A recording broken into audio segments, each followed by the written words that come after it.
মনে রাখবেন, স্রোতের বিপরীতে চলা মানুষগুলোই কিন্তু অমর হয়, তারাই পৃথিবীতে টিকে আছে।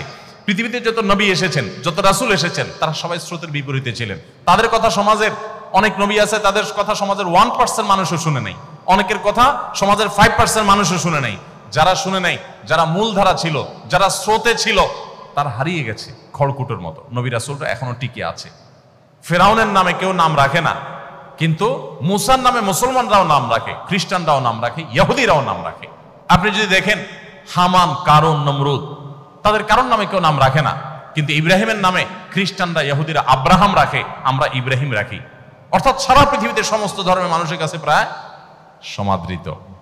যারা স্রোতের বিপরীতে চলতে শিখে তাদের কষ্ট হয়, এই কষ্ট করে বুক টান টান করে স্রোতের বিপরীতে দাঁড়িয়ে বাধা বহুত আসবে, পেটে লাথি পড়বে, খাবার আসবে না, ক্যাশে টাকা আসবে না, ব্যবসা লাঠে উঠবে, বহুত কিছু হবে, কিন্তু আমি আমার আদর্শে কম্প্রোমাইজ করবো না। আমি মুসলমান, আমাকে আল্লাহর সামনে দাঁড়াতে হবে। ব্যবসা শুধু এখানে যদি থাকতো তাহলে ঠিক আছে, যা ইচ্ছা তা করতাম।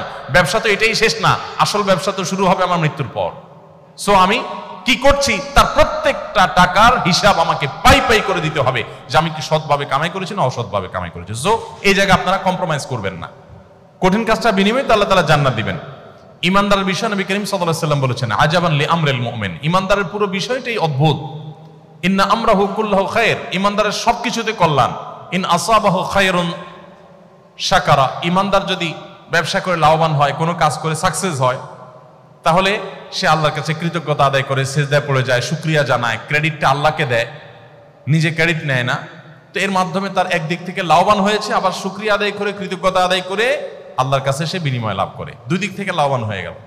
আর যদি ইমানদার লুজার হয়, ক্ষতিগ্রস্ত হয় তার ব্যবসায়, তার কাজে, তখন সে সবর করে, ঠিক আছে আল্লাহর ফয়সালা আমি মেনে নিয়েছি, আল্লাহ যা আমার জন্য কল্যাণে তাই রেখেছেন, এই পরিণতি যেটা আমার বরণ করতে হয়েছে, এর বিনিময়ে যদি আল্লাহ আমাকে কিয়ামত দিন বলে, যাও তোমাকে আমি ব্যবসায় অনেক লস দিয়েছি, তুমি ধৈর্য ধারণ করতে পেরেছো, সো তোমাকে এখন জান্নাত দিয়ে দিলাম, তাহলে আমার বেস্ট ডিলিংস এটা। লাখ টাকা কামাইলে কত আর কামাইতাম, অনন্ত অসীমকালে জান্নাত পেয়ে গেলাম। অতএব বিপদে যদি সে সবর করে, ফাকানা খায়রাল্লাহ, সেটাও তার জন্য কল্যাণের হয়।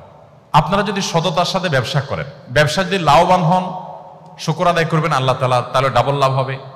আর যদি কোনো কারণে সততার সাথে চলতে গিয়ে লুজার হন, তো আপনি সবর করবেন, তাতেও আপনার সবরের বিনিময়ে জান্নাত নিশ্চিত হবে ইনশাআল্লাহ তাআলা। সো আপনার হারাবার কিছু নাই, আপনার হারাবার কিছু নাই। মনে রাখবেন, আপনার সন্তানকে হালাল খাওয়ানোর চেষ্টা করবেন। আমাদের মায়েরা আজকাল 2, 3, 4 বছর বাচ্চাদের পিছনে খাবারের বাটি আর চামচ নিয়ে যেভাবে দৌড়াদৌড়ি করে, যেভাবে চোর পুলিশের মতো দৌড়াদৌড়ি করতে থাকে, ছুটোছুটি করতে থাকে, এর শিকিবার চেষ্টাও যদি মায়েরা বাবারা করতেন, যে সন্তান যেন হালাল খায়, খাওয়ানোর জন্য তো যতটা অস্থির, তার 4 ভাগের 1 ভাগও যদি আমরা অস্থির থাকতাম সন্তানকে হালাল খাবারের ব্যাপারে, যে হারাম যেন না খায় আমার সন্তান, আমার ব্যবসা হোক আর না হোক আমি হারাম খাওয়াবো না, এই চেষ্টা যদি করতেন, তাহলে আমাদের জীবনটা স্বর্ণের হয়ে যেত। সোনালী সমাজ, সোনালী পরিবার আমরা পেয়ে যেতাম। আমাদের সন্তানরা আমাদের চক্ষু শীতল করত, এই সন্তানদের দেখে দিলটা জুড়িয়ে যেত। এখন দিল জুড়ায় না। বেশিরভাগ পরিবারে, বেশিরভাগ মা বাবার অশান্তির কারণ হলো তাদের সন্তানরা, কারণ হলো আপনি হারাম খাওয়াচ্ছেন। দেখুন, হারাম এমন একটা জিনিস, এটা আপনি ঢুকাবেন নিজের শরীরে, নিজের পরিবারের সদস্যদের শরীরে, এটা কাজ করবেই করবে। গুলি মিস হতে পারে, এটা মিস হবে না। আপনি একটু পিছনে চলে যান, আমি সবসময় এক্সাম্পল দিই, একটু পিছনে 10 বছর, 20 বছর, 30 বছর আগে চলে যান। এখানে যারা 40+ বয়স আছে, আপনি আপনার শৈশবে চলে যান। আপনার সাথে আপনার বাবা মার যে বোঝাপড়াটা, এখন আপনার সন্তানের সাথে আপনার বোঝাপড়া কিন্তু এত ভালো না। আরো যদি পিছনে চলে যাই তো আরো ভালো দেখতে পাবো। আমাদের চাইতে আরো যারা সিনিয়র আছেন, যারা 50+, 60+ আছেন, তারা তাদের শৈশবে চলে যান। আপনি আপনার বাবা মাকে যতটা শ্রদ্ধা করতেন, আপনার সন্তান কি আপনাকে ততটা শ্রদ্ধা করে? আমরা আমাদের শৈশবে আমাদের বাবা মার কথা যতটা মানতাম, শ্রদ্ধার সাথে নিতাম, এখন কি আমাদের বাচ্চারা আমাদের কথাগুলো সেভাবে নেয়?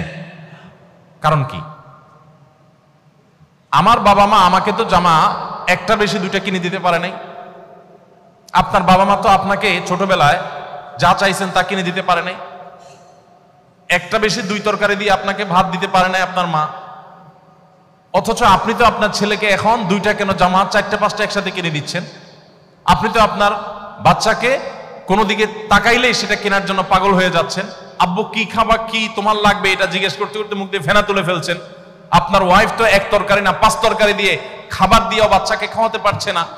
এত খাবার দিচ্ছেন, এত সার্ভিস দিচ্ছেন, এত কষ্ট করছেন, এত কিছু দিচ্ছেন, এরপরও বাচ্চা আপনার কৃতজ্ঞ না, আর আপনার বাবা মা এত কিছু দিতে পারেন না কিন্তু আপনি তাদের প্রতি কৃতজ্ঞ ছিলেন, তাহলে তখন কি ছিল এখন কি নাই একটু মেলাবার সময় আমাদের এসেছে। কিছুই দিতে পারেন নাই তারা, কিন্তু আমরা তাদের জন্য পাগল পড়া, আর এখন এত কিছু